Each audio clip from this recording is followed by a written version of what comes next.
Well, number one, there's a gap when it comes to penetration of electronic payments versus cash. It's at 57%. The BSP has done a good job in pushing that penetration of cash higher. It is only at 20% in 2020, 50% in 2025, 57% now. But if you think about it, that's still 43% to go. Big upside. Number two, Filipinos are at a productive age. Average median age, 27, 28. GDP is now at 5.86%. So when you think of the positive momentum, when you think of the productive workforce, when you think of the upside to cash, this is all translating to a lot of Filipinos spending. Okay, now, how do we come in and address that 43% gap? Electronic payments technology has been in the Philippines for a while. Of course, there are new things being introduced, but really, you've seen electronic payments in your favorite stores for many years. But I bet you will also complain or have experienced where it does not work.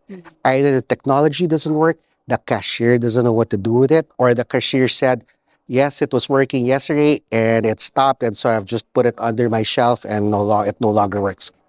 So for us, our commitment to drive electronification and the difference that we bring to the market is our reach. We cover the market, 18 out of 18 regions when it comes not just to sellers, but actually service engineers to go and repair those devices and actually implement and educate the merchants properly on how to use the device, right?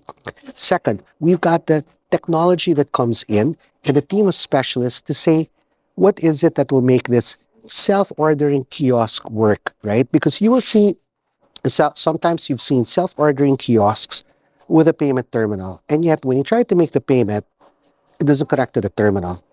It'll print out a number and you will still fall in line and pay, right? That requires technology and expertise to develop that integration. A common misconception by the 43% who are still only accepting cash is that cash has no cost. They will say, why will I pay rent on a device or why will I pay X% per transaction?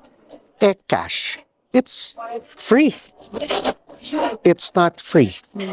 Cash can be pilfered, stolen. Cash is hard to reconcile in your books.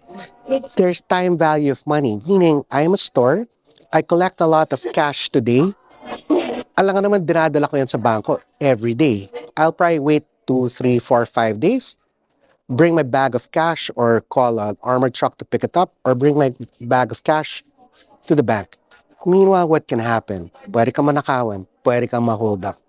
So all those things are a cost. Meanwhile, electronification of payments, you pay a certain percentage. Yes, that is called a merchant discount rate. That is a reality of nothing is free in life, right?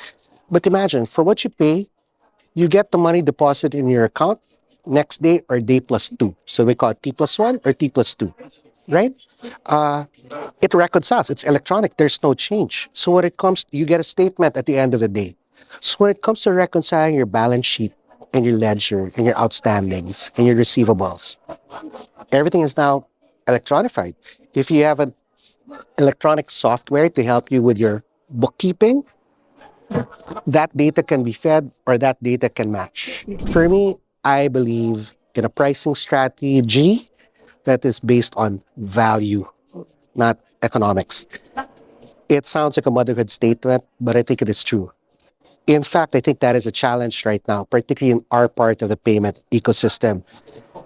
People are always trying to electronify the large chain or retailer who already has had payments. How do they capture that market share or how do they win that client? It's probably price. So what will happen if you compete on price and your margins become squeezed or you're even running your business at a loss? What will suffer? Service, quality.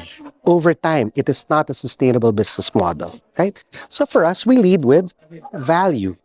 I come in and say, what are your requirements? What can we do to help solve your particular need as a business. If you're a small merchant, and again, this is your first time to accept cash, which we do 60% of the time, and of the 60% of the time, sorry, 70% of the time, these guys need to be educated as to why to accept electronic payments and not cash, right? And then when it comes to a large enterprise, they might have requirements like the data at the point of sale doesn't reconcile with my data on the back end using my ERP or my SAP system. Now, with Entity Data and our partnership with Entity Data Inc., we now have that full suite of solution services that can solve for the enterprise. So, really, our strategy now is to differentiate ourselves from the point of sale to the cloud. So, it's no longer just about payments, it is no longer just about uh, fighting the fight against cash, but it's solving for complex requirements and having the know how and the expertise to understand client business requirements and develop to meet their needs.